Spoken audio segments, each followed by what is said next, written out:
সমাজের সবচাইতে ভালো যে নারীটা, কারণ আল্লাহর সৃষ্টি জগতের এক কঠিন রহস্যের নাম হচ্ছে নারী।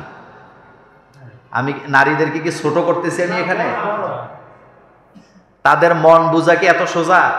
আপনি ভালো মানুষ গড়ে গেছেন, যাই দেখবেন হোপ করে আছে, আপনি জিজ্ঞেস করবেন কি হয়েছে, তাও কইতো না, খাও তাও না, কেন খাও না এটাও কয় না। এরকম পরিস্থিতি হয়নি মাঝে মধ্যে? একটা প্রশ্ন আসছে, একাধিক বিয়েকে তাচ্ছল্য করে আশেকে রাসূল হওয়া যাবে? শুনেন, একটা জিনিস কি, আমাদের দেশে আমরা নিজেরা যেটা করি এটারে মনে করি কি এটা ভালো, শরীয়ত এটাকে হালাল কোক আর হারাম কোক। প্রথম কথা হলো, একাধিক বিয়ে করার জন্য মানুষকে উৎসাহিত করা যাবে না, তবে কেউ যদি করে তার বিরুদ্ধে একটি শব্দ বলা জায়েজ হবে না। কথা বুঝেন নাই? একাধিক বিয়ে করার জন্য উৎসাহ দেওয়া যাবে না, এটা আপনার কাজ না। আল্লাহ উৎসাহ দেয়নি, রাস্তা খোলা রাখছে। মনে করেন একটা লোক একটা বিয়ে করলো, তার এই ওয়াইফের কোনো কারণে বাচ্চা হবেই না। এখন ইসলাম যদি আরেকটা বিয়ের সম্মতি বা অধিকার তাকে না দিত, তাহলে এই লোকটা দুনিয়াতে যে আসছে তার যে সন্তান জন্ম দেওয়ার একটা অধিকার ছিল বা দায়িত্ব ছিল, এর থেকে বঞ্চিত হবে নাকি হবে না? তাহলে সে আরেকটা বিয়ে করতে পারে। করার পরে ওই স্ত্রীটা অসুস্থ হয়ে গেছে, স্বামীর সাথে থাকতে পারে না, এক কথা সহজ বাংলায় বলে দিলাম। তো তার স্বামীর হক আছে নাকি নাই? তো উনি আরেকটা বিয়ে করতে পারবে কি পারবে না? পারবে। কিন্তু ইসলাম একটা সুন্দর পরামর্শ দিছে। ইসলাম বলছে, কোরআন বলছে মাসনা সোলাসা রোবা। পরিস্থিতির কারণে, কিসের কারণে?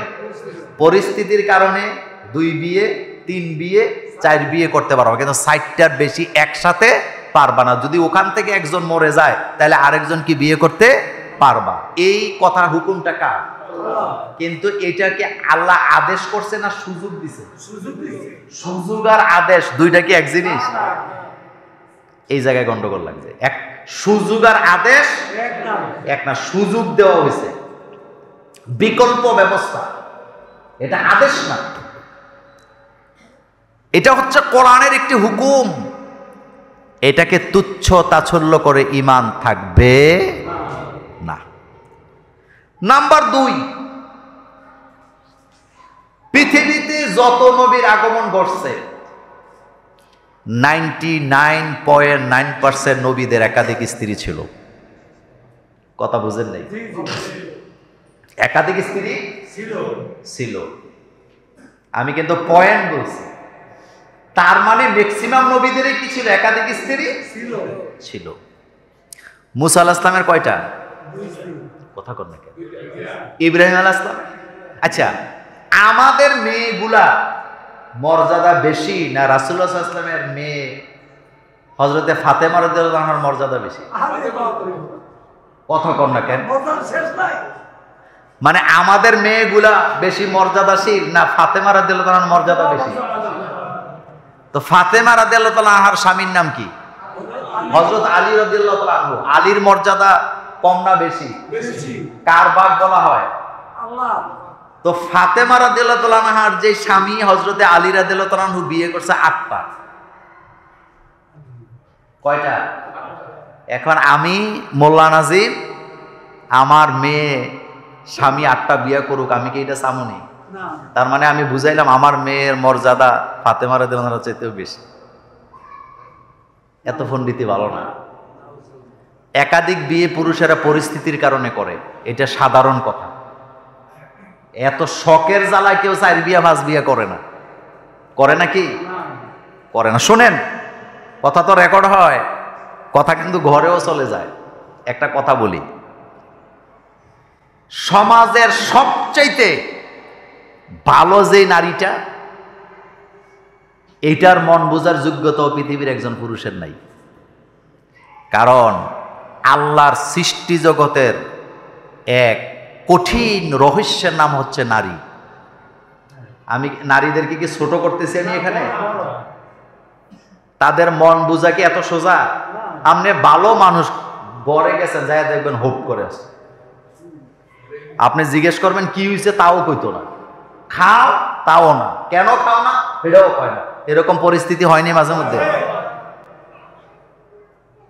নিজের এত পণ্ডিত মনে করেন না, পারবেন না।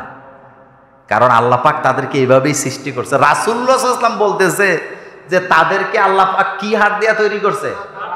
কথা বলেন। রাসূল বলতেছে বাঁকা হাত দিয়া তৈরি করছে। এটাকে সোজা করতে যাও না, ভেঙে যাবে।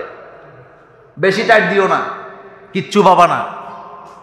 একটা কথা মনে রাখবেন, যারা বিয়ে করছেন, স্ত্রীকে শাসন কইরা দমকাদমকি কইরা তার থেকে কিচ্ছু পাবেন না, আপনি পারবেন না। আপনি যত বড় ক্ষমতাশীল ব্যক্তি হন, আপনি পারবেন না। পৃথিবীর ইতিহাসে যত ক্ষমতাধর পুরুষ ছিল সবগুলা নারীর কাছে দুর্বল। কথা কন না? সুলতান সুলেমান কার কাছে দুর্বল? নারীর কাছে। বাদশাহ শাহজাহান কার কাছে দুর্বল? এভাবে করে ইতিহাস যদি আপনি পড়েন দেখবেন নারীর কাছে কি দুর্বল। তো কথা ওইটা না, বিষয়টা হলো ইসলামে যেটা আছে এটা নিয়ে তুচ্ছ তাচ্ছিল্য করা যাবে না। কিন্তু দুই বিয়া আনন্দে ফুর্তি করার জন্য করা যাবে না, প্রয়োজনে করা যাবে। সমাজের মধ্যে অসংখ্য বিধবা নারী আছে, মনে করেন কারো যদি তৌফিক থাকে, তার স্ত্রীর সাথে যদি তার ভালো বোঝাপড়া থাকে, সে যদি একটা বিধবা নারীর দায়িত্ব নেন, এটা ভালো কাজ না খারাপ কাজ? ভালো কাজ। কিন্তু ফিতনা ফাসাদ কইরা ইসলাম মানার কোনো দরকার নাই। এতে করে লস হবে আরো বেশি। কথা ঠিক কি না? অশান্তি আসবে জীবনে। দুই বিয়া করার পরে আত্মহত্যা করতে চাইছে এরকমের হাজার হাজার পুরুষ পাবেন আপনি। কারণ করার সময় করে, পরে আর কোনোটাই কন্ট্রোল করতে পারে না। এই জন্য এত শখে দরকার নেই।